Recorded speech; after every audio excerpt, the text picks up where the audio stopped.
The day of the recital, when I stood under the flickering fluorescent lights in the dingy conservatory auditorium, my hands wouldn't stop shaking. The auditorium smelled of leather seatbacks and nervous sweat. There were maybe 30 people in the audience, mostly students crammed in the front rows, professors perched at a table, the jury, all sharp glasses and colder stares. I took a last breath, felt my childhood rehearsals swirl in my chest. My mother was in the third row, her lips pressed into a frown, her blue shawl wrapped tightly. I caught her eye and forced a smile I didn't believe in. My Uncle Pepe sat beside her, arms crossed, whispering something that made my little cousin snicker. Someone coughed. My heart thudded under the stage lights, sweat beading at my temples. I sat at the Yamaha keyboard, lowered my headphones and pressed play on my first composition, the soundscape of a Mexico City dawn. I'd gone out at 5 in the morning to record it, standing barefoot on our peeling concrete balcony to catch the roosters, the early buses, the echo of dogs barking in the alley. A city waking up layered with literal dreams, rushing air, yawns, the hum from power lines, all captured, distorted, reimagined, transformed. Within seconds the speakers cut out, a jarring silence. I tapped furiously at my laptop. The next file stuttered, then played the wrong section, a haphazard collection of taxi horns I'd meant to save for later. The jury exchanged glances, someone snorted. The oldest professor, Rivera, slid his glasses down his nose and said loudly, "Do you have any actual music for us today?" The audience tittered, my throat knotted, my voice came out barely above a whisper. "Please, one moment, it's just a technical."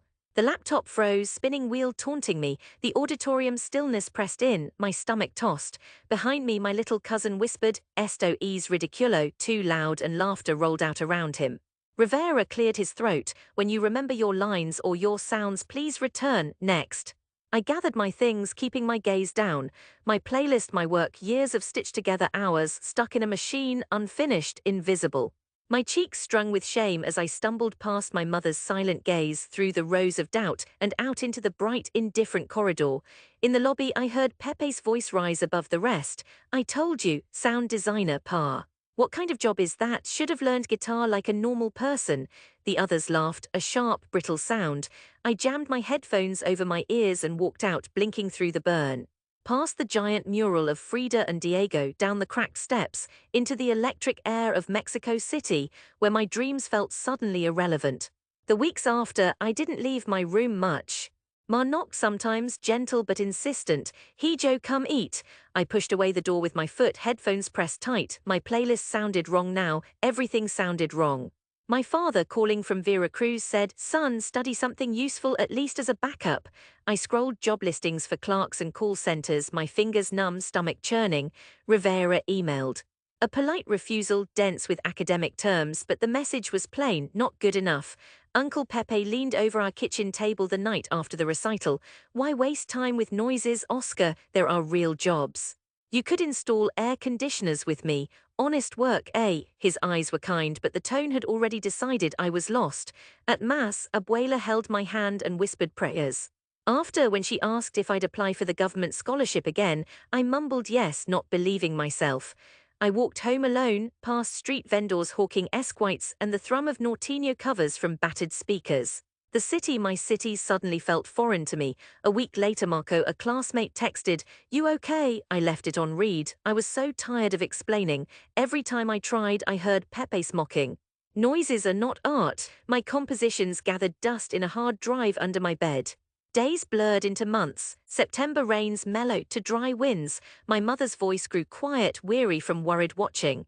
I took a job at Soriana, sacking groceries and ducking whenever a familiar face came in. I tried not to care that my music degree was a running joke at family dinners, a cautionary tale. One night stacking cans, I caught the muffled distance of a busker's guitar outside. For a moment I closed my eyes and let the clamor filter in.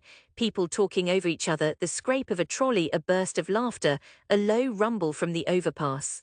It was music if I listened. That night I dusted off my laptop, the one that had failed me so badly, and opened my old sound files. I tried not to see that auditorium, not to hear the laughter. Instead, I listened to the city itself. I started patching together fragments, a paleta vendor calling "Helados, helados," the chime of the metro. I built something new, not for Rivera or Pepe but for myself. No jury.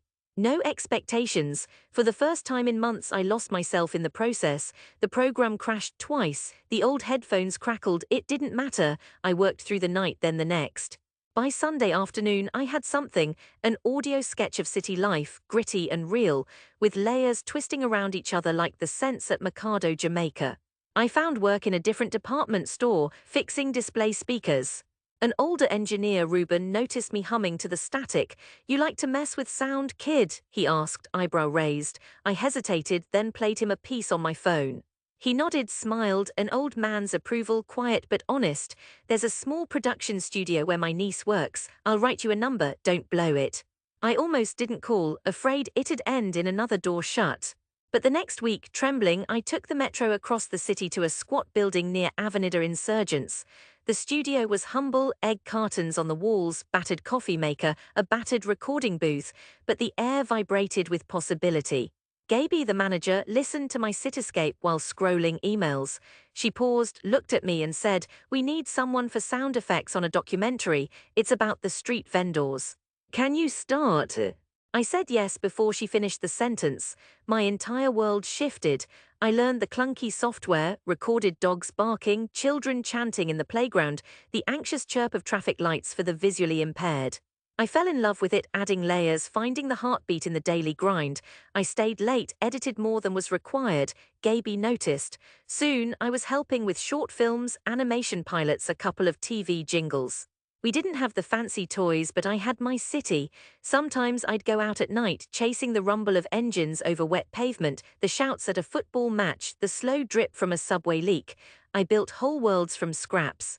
Rent was tight, but it felt worth it. I stopped counting the days since the recital.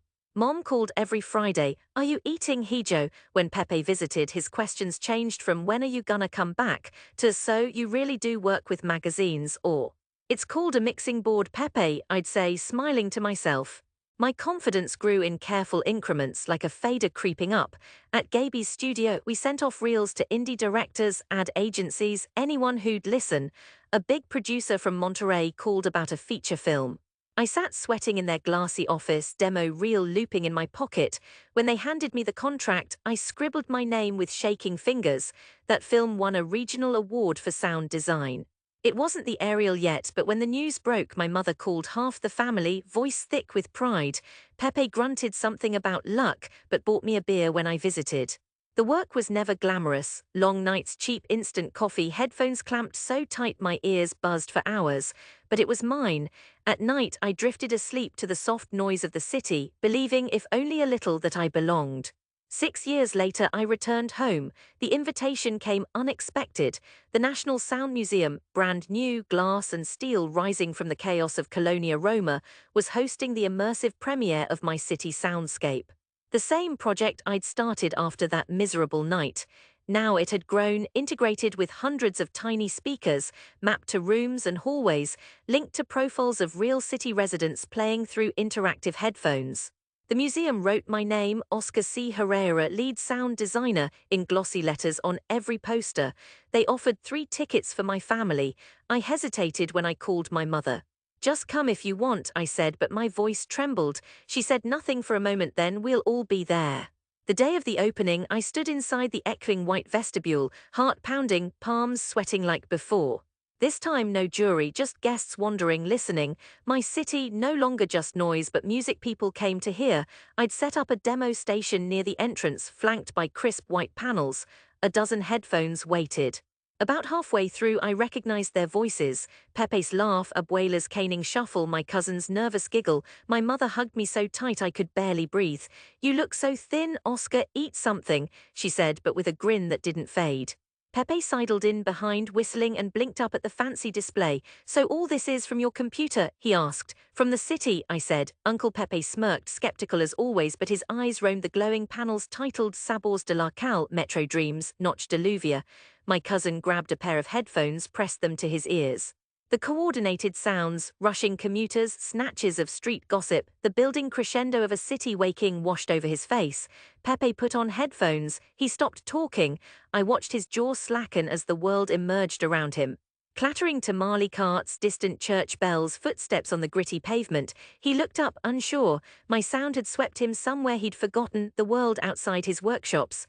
Strangers drifted in, pulled by the rhythms. Students, families, foreign tourists, they stared at the rooms, followed the sound trails, pointed out moments. That's the plaza, no, the Shushin man she, I hear him. I saw Rivera, the old professor, shuffling amongst the crowd. He didn't see me at first, but when he did, he nodded, just once, a small gesture, but it felt enormous. Even my little cousin, now taller than me, sat quietly, headphones pressed, lips parted in a rare, awed silence. At the reception, Gaby came up, hugged me hard. You did this, Oscar, the city's alive in here. People congratulated me, but I barely heard them. All I heard was the music of 1,000 days of doubt, the noise I'd carried and shaped and fought to share. Later, I stood outside the museum in the pink dusk. The city roared around me, car horns, laughter, radios, the ongoing dance of survival. The same sounds that made me feel so small once now felt like a symphony. My mother leaned on the railing, looking quietly proud. Pepe joined us, gazing up at my name in lights. For a moment, he didn't speak. Then quietly, almost embarrassed, he said, "You made everyone listen, Mijo." "Even me," he clapped my shoulder, rough hands gentle. As the sun slipped behind the concrete towers, I took a breath, deep and full, lungs expanding with memory. I had left my city defeated and ashamed, but I had returned with it singing in my heart. I walked my family to the metro, past the real street vendors. Their voices sounded just like music. The city waited for me. I smiled truly for the first time in years, ready for whatever came next.